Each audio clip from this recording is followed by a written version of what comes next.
Hey, what's up, you guys? Scott? Okay, so this is Not That You Asked number 2, and I had an interesting idea today, and I just wanted to share that.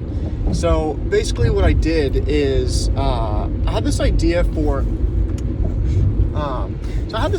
kind of like a dashboard, and this dashboard would be something that you look at every single day, and it would just kind of keep your life on track. And basically what it would be is you go to the website, and essentially what you do is, or what you see is you see a dashboard of your goals, your, you can see your journals of, different areas of your life. Let's say you like to skateboard. So if you're on your dashboard, one of the categories would be skateboarding, and you could see how many times you skateboarded this month. I think that would be very cool. But then I started to think, man, like you could even expand this into other areas of life, like your diet or your health, or how many salads have I eaten? And it would be very, I think, encouraging to know that I've eaten 70 salads this month.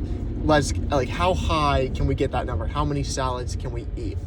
And then I remembered there was this book that I read a while back, and I forget which one, but essentially the idea of this one specific part in it was that whenever people could see, it was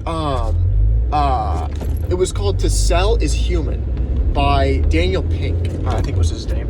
And basically what happened is they showed study participants or survey participants images of, like, they took a picture of somebody, and then they used like some AI or some neural net or whatever to take the picture and actually age it a few years. And what they did was before they split people into a few groups, and they had some people who they never saw the picture that was aged like 20 or 30 years, and then other people who, before they did anything, they saw a picture of what they would be like in 20 years. They saw a picture of their face and what that would look like in the future. And it was just very interesting, because what the study participants did is they would contribute to their Roth IRA, or they would contribute to their 401k. Essentially, they would make an investment in their future.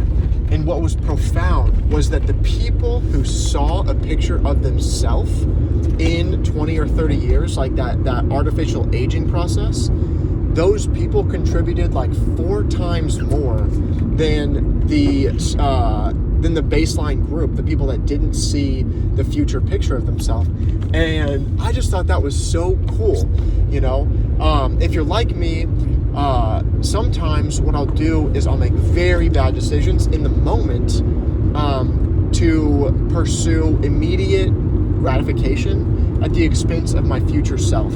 So what this means is that, so this morning I ate 6 cookies, cranberry and oatmeal raisin. I mean, they were the most delicious cookies in the whole world. They were phenomenal. I mean, best cookies ever. And I ate 6 of them.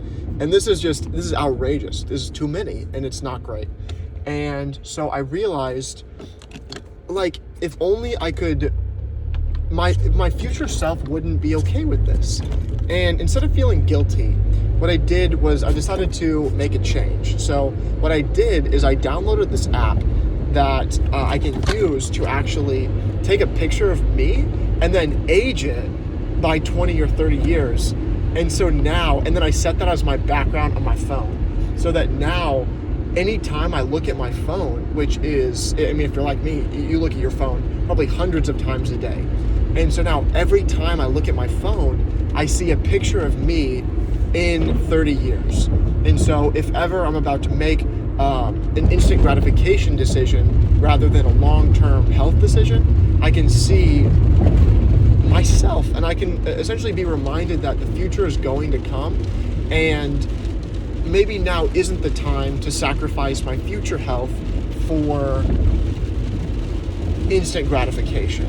And I just thought this was a very interesting way to put it. So, I mean, not that you asked, but this was very exciting. So if anybody else has this exact idea or has any kind of methods that they use to remind themselves that the future is going to come and that we should be making decisions that are in the best interest of the future rather than for our instant gratification, please let me know. I'm very interested because this is something that I'm trying to get a handle on. So thank you so much for listening, and I hope you have a spectacular day.